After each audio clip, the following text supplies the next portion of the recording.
The world whispers the same comforting fable that strength proves itself only in open contests. We are told the marketplace is neutral, the arena honest, the duel a pure test of talent and will. People cling to this myth because it flatters their pride. They imagine a level field where effort alone decides the victor. It is a pleasant story and a lethal one. Competition is never fair. The rules are written long before you arrive. Alliances form in corridors you will never see. The stage is dressed to appear impartial, but every spotlight, every judge, every hidden lever belongs to someone else. Machiavelli warned, "He who builds on the people builds on mud." Crowds cheer for drama, not justice. They crave the spectacle of combat while, quietly, betting on the house that owns the ring. What you mistake for a contest is a script performed for their amusement. Consider the corporate promotion that seems open to all. Resumes are polished, interviews rehearsed, and each candidate believes the best performer will rise. Yet the decision was sealed months earlier during private dinners and subtle favors. The process remains for appearances, an elaborate pageant to convince the rest that merit still rules, or watch politics, debates, votes, and public promises that feel decisive, while real bargains are cut in rooms with locked doors. The audience claps for a drama whose ending was chosen long before the curtain lifted. Withdraw from their arena. Refuse the invitation to prove yourself on ground you do not own. When they bait you with deadlines, staged comparisons, or talk of equal chances, see the pattern for what it is. Allure. Decline the duel without explanation. Your silence is a blade. It starves the spectacle, robs the crowd of entertainment, and forces your would-be rivals into a discomfort they cannot display. Use that time to construct your own domain. One where the terms, the timing, and the definition of victory are entirely yours. There you are not a contestant, but an architect, and anyone who approaches is already disadvantaged. Let them call it cowardice. Let them mock the absence of your sword. Their accusation is proof of their need. Power does not shout. It waits. Remember, the only winning move on foreign ground is not to play. Your restraint is not weakness. It is the first silent victory. And once you have stepped away, the real work begins. You will need more than withdrawal. You must learn to build the ground itself, to shape a field where others arrive already trapped. In the next movement, we turn from avoidance to creation, the art of designing a battleground no one else can touch. Use control as the silent arena. The world worships motion. It believes power arrives with noise. Loud strategies, visible confrontations, bold declarations of strength. People trust the theater of action because it flatters their need for drama. They think that whoever moves fastest, speaks the sharpest, or fights the hardest will decide the outcome. It is a comforting delusion, and it blinds them to the quiet truth beneath their own feet. Power rarely announces itself. It lives in the invisible structure that shapes every choice before a contest begins. Whoever lays the floor decides where others may stand, how far they may reach, and what they believe is even possible. The struggle they celebrate is nothing more than choreography, the silent scaffolding beneath it. That is the real battlefield. Control is not motion, it is architecture. You have seen it before. A company launches a bold new product and seems to win the market overnight. But months earlier, someone had already secured the distribution channels, the key patents, the quiet partnerships. Competitors never even realized the game was decided in private boardrooms. Long before the public release, politics plays the same trick. Televised debates and fiery speeches capture the crowd, while the real outcome is sealed in quiet negotiations and invisible deals. The audience applauds the duel, never noticing the ground was tilted long before the first strike. Dark ambition begins with stillness. You do not chase, you place, while others rush to prove themselves. You are already shaping the walls they cannot see. The illusion of open competition distracts them while you measure every variable, timing, resources, alliances, until the landscape itself becomes an extension of your will. Machiavelli warned, "The wise man does at once what the fool does." Finally, control is speed disguised as patience. Your method is deceptively gentle. You offer favors that appear harmless, resources that seem freely given. Each gift is a silent thread of debt they accept, unaware of the weight, until the possibility of withdrawal shakes the ground beneath them. This is structural dominance, securing channels of access and information before anyone senses a contest. You do not seize control, you design inevitability. The tactic is merciless in its simplicity. Build networks that cannot function without your quiet support. Invest slowly, so dependence feels like choice rather than chain. Withhold just enough to keep them reaching, and give just enough to keep them bound. Speak little, reveal less, and allow their imagination to do the work of fear. Rivals begin to anticipate your reactions, shaping their moves around a presence they cannot fully define. Their own caution becomes your ally. Let them exhaust themselves in visible battles. You are not competing for a throne. You are building the palace itself.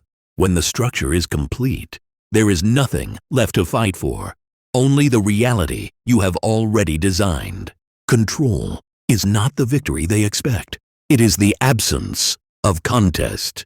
And when the arena belongs to you, the outcome was decided before the first step was taken. Now the path forward demands even greater precision.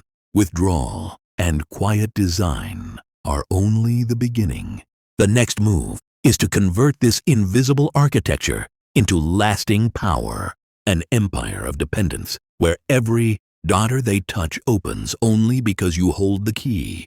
The psychology of the hidden rule. Human nature gravitates toward what can be seen. A raised voice, a public argument, a direct clash.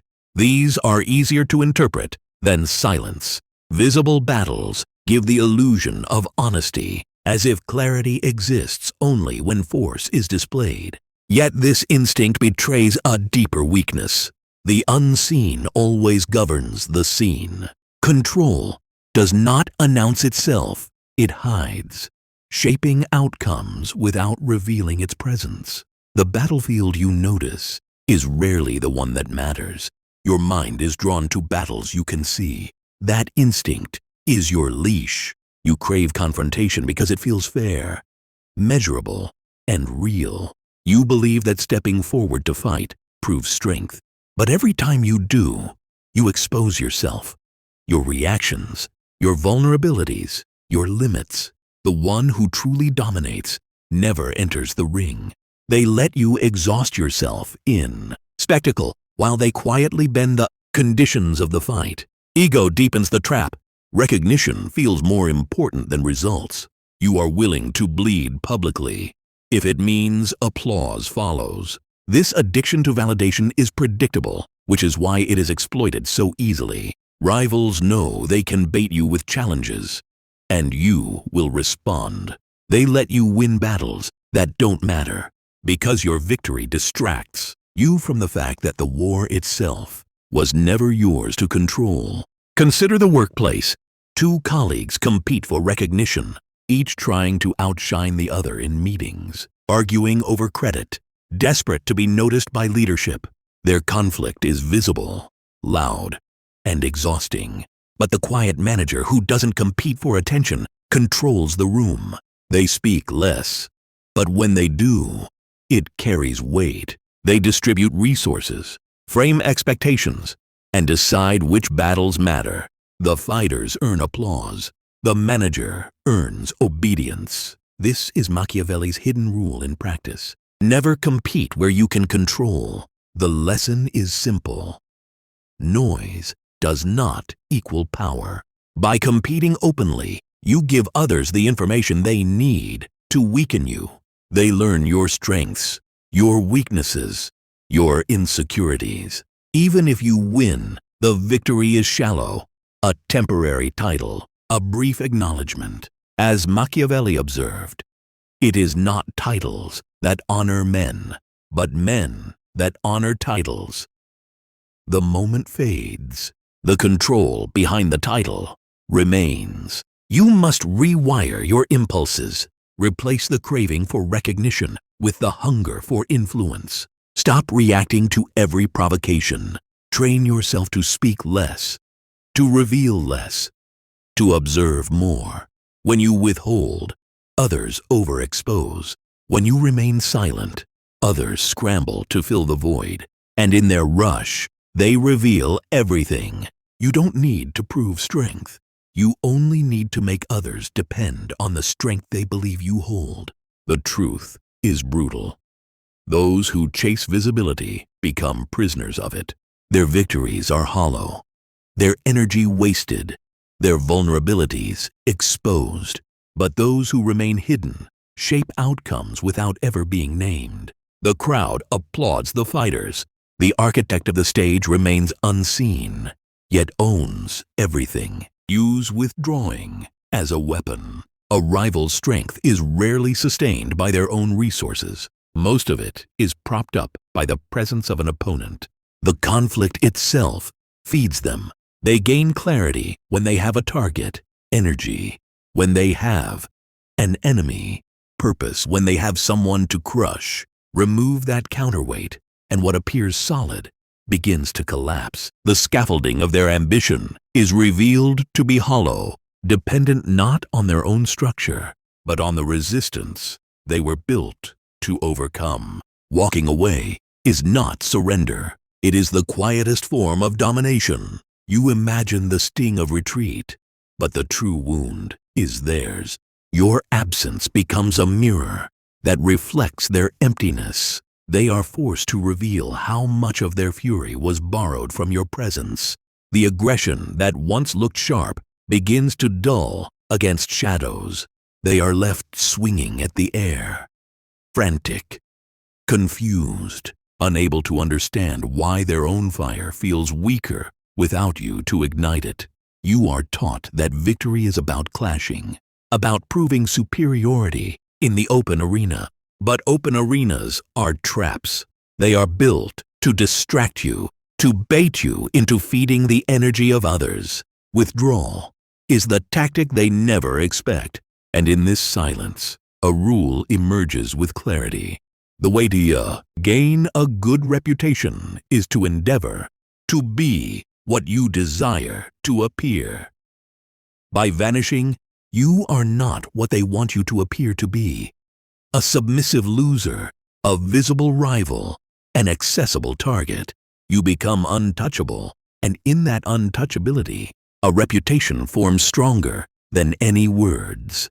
The fear you leave behind is louder than your voice could ever be. When you vanish from a conversation, the arguments echo unanswered. When you walk away from a market, competitors scramble to claim ground you no longer need, burning resources in the chaos. When you step back from a relationship, the silence gnaws louder than confrontation ever could. The ones left behind will reveal themselves, not because you forced them to, but because the vacuum demands to be filled. Their panic exposes desperation. Their overreach betrays weakness. Their alliances fracture when the common enemy disappears. You don't need to fight to win. You need only to leave strategically. This is the art of calculated disappearance. It is not silence for its own sake, nor is it a passive retreat. It is a weapon sharpened by control. You pull out without explanation, leaving ambiguity to do the work. They cannot read you. They cannot predict you. They are forced to speculate, and speculation is always more destructive than certainty. While they chase phantoms, you preserve your resources. While they deplete themselves in unnecessary wars, you sharpen in the shadows. The tactic requires restraint. Weak minds seek validation in being present, in being loud, in constantly engaging. But power has no need for noise. When you vanish, you train others to recognize your presence through absence. They start to measure themselves against the space you once occupied. They wonder why the silence feels heavier than your words. They whisper among themselves, searching for reasons, inventing explanations, and in the process, revealing more than they ever intended. You sit outside of the fire, watching them burn their own fuel until nothing remains but ash. The truth is simple and devastating. They need you more than you need them. Their aggression, their arguments, their victories, all required your cooperation. Without your presence, they unravel. By withdrawing, you have already taken their strongest weapon and turned it against them. What they call your weakness is their exposure.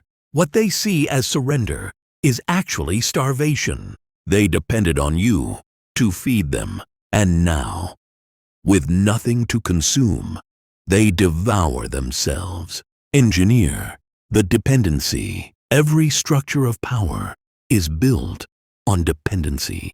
An empire survives not through the strength of its ruler alone, but through the inability of its subjects to exist without its protection. A partner clings not to affection itself, but to the stability it provides. Even enemies, in their opposition, come to define themselves by the force they resist. Control is never strongest in conflict. It matures when existence without the controller feels impossible. It's not victory when they lose. It's victory when they can't move without you. You believe dominance is found in crushing rivals, but destruction ends the game too soon. True control is subtler, making them require what only you can supply.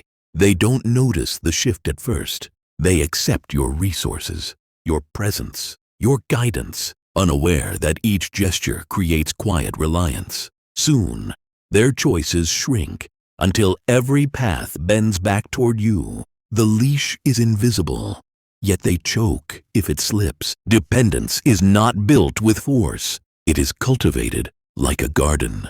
You feed them just enough, never too much, never too little. You allow them to feel independent while ensuring their independence cannot sustain itself.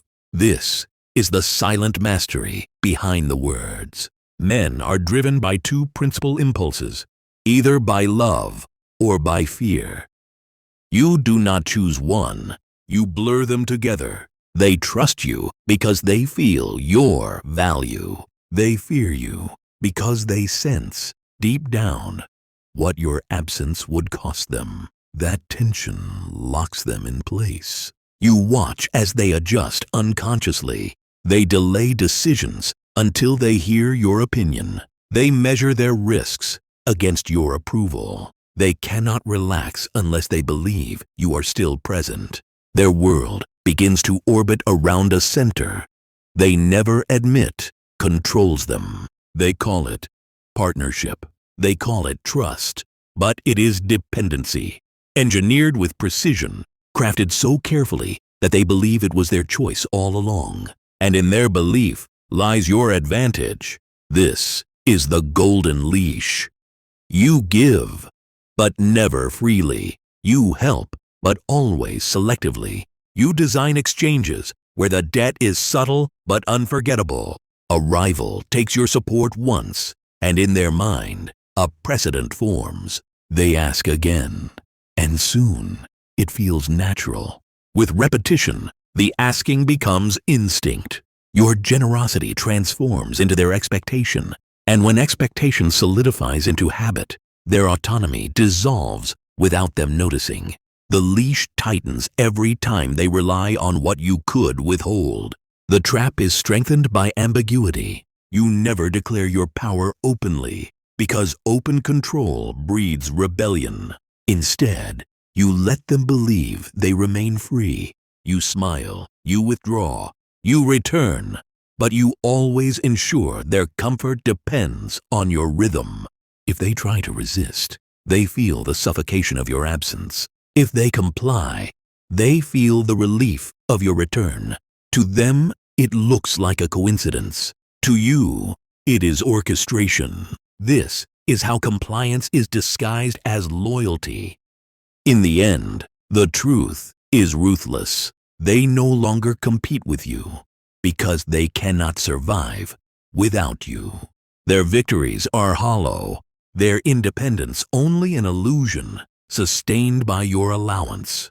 They will call you indispensable, necessary, irreplaceable, but in reality, you engineered the illusion until it became reality. Power is not the clash of equals. Power is the quiet chokehold where one side forgets how to breathe on its own. That is not mere victory. That is permanence. Every conflict begins with information. The visible are mapped, measured, and predicted. A loud adversary provides endless signals, habits, motives, weaknesses, to anyone patient enough to observe. But absence denies calculation. When words are withheld, when movements leave no trace, the opponent is forced into speculation. Rumors multiply where certainty dies, and imagination often crafts threats more terrifying than reality. The unseen becomes untouchable, and the untouchable becomes feared. Noise invites attack. Silence breeds myth. You think power is shown in declarations, in displays of confidence, in constant engagement. But the more you speak, the more you give away. Every reaction, every defense, every attempt at persuasion becomes a map others use against you. By withholding, you starve them of material. They are forced to fill the void themselves, and their guesses create shadows larger than your presence ever could. The mystery surrounding you becomes stronger than truth. You underestimate how loud silence sounds inside another person's mind. They replay your absence. They invent motives. They imagine strategies that may not even exist. Each invented possibility drains them, while you remain untouched. This is the power hidden behind the words. Everyone sees what you appear to be. Few experience what you really are. By choosing invisibility, you control both appearances and assumptions. They see fragments. They invent the rest, and in their invention lies their exposure. You must learn to vanish selectively, stay quiet in disputes, and watch others argue themselves into weakness. Stay hidden in alliances, and let partners reveal their true loyalties when they think you are not watching. Withdraw from the constant noise of attention, and you will see how quickly others lose composure. They grow desperate to pull you back into visibility, to decode you, to predict you. Their desperation is a confession. They are powerless, without information, and you are the one who denies it. This is where invisibility becomes a weapon. You can design narratives without ever speaking, communicate through intermediaries, and the words no longer look like yours. Limit your exposure, and they will grasp at rumors, offer fragments that lead them astray, and they will follow illusions while you operate in silence. They will say they know you. They will insist they can predict you. But their confidence is only built on the lies you allowed them to believe. The tactic is not about absence alone. It is about designing uncertainty. Plausible stories seated in the right ears spread faster than truth. A subtle gesture at the right moment breeds more fear than an open threat, while others reveal themselves by seeking constant validation. You gather intelligence from the chaos they create. The less they know, the more they imagine. And when their imagination becomes unbearable, they destroy themselves, chasing what was never there. The ultimate truth is simple. Control does not come from being seen. It comes from being unreadable. When they cannot calculate your position, they cannot strike. When they cannot confirm your strength, they will assume it exceeds theirs. And when they speak more than you, they reveal themselves fully, while you remain untouched. The silent player is not absent. The silent player is everywhere, multiplied in rumor, magnified in fear. Noise can be silenced. Invisibility cannot build the empire of the unchallenged. Every conflict follows a predictable trajectory. In the beginning, individuals fight for recognition, struggling to prove superiority. Over time, battles escalate into contests of endurance, where resources and alliances decide outcomes. But the pattern does not end in perpetual fighting. Eventually, one figure stops competing altogether, not because the struggle was lost, but because the conditions of the struggle themselves are now theirs to define. At this stage, opposition ceases to matter. The environment itself enforces power. When you no longer need to win, you have already won. Competition is a trap for the small-minded, the restless, the insecure. They continue to fight each other for validation, unaware that the true architect no longer stands among them. You rise above the need to clash, because clashes occur inside boundaries you have already designed. Their rivalries fuel your dominance. Their victories still reinforce your order. You watch them bleed for crowns that exist only within your framework. It is here that influence transforms into inevitability. You no longer act like a player. You shape the game itself. Rivals think they oppose you, but in truth, they reinforce your design.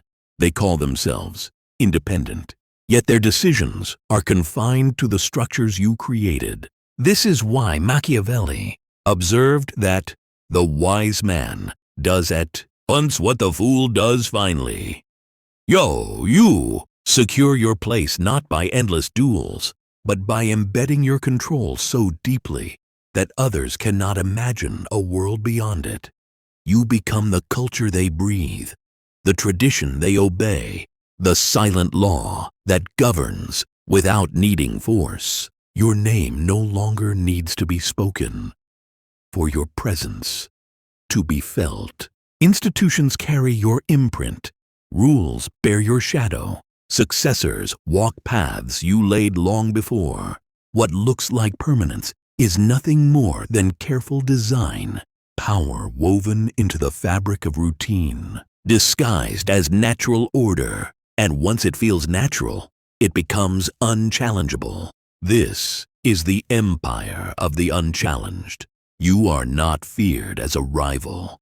You are accepted as reality. Even rebellion bends back into your orbit, because rebellion itself requires the environment you own. They can strike at each other, but they cannot strike at the air that surrounds them.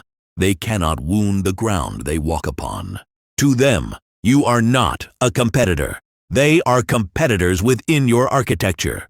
The game ends because you are the game. The tactic is consolidation. You do not waste energy on endless victories. You embed your rules into systems, institutions, and successors. You spread your influence into habits and expectations until no one remembers life without them. Even in absence, your design governs. Others will serve your interests without realizing it, carrying forward what they believe to be their own choices, but which were seeded by you long before. This is not legacy. This is living permanence. The final truth is merciless. Dominance is not about fighting harder. It is about ending the need to fight at all. when others depend on your structure, when your influence becomes invisible and self-sustaining, you cease to be a rival. You become the condition of their existence. They cannot challenge you, because to challenge you would mean tearing apart the world they require to survive. And so, your power outlives you, unchallenged, inevitable, permanent.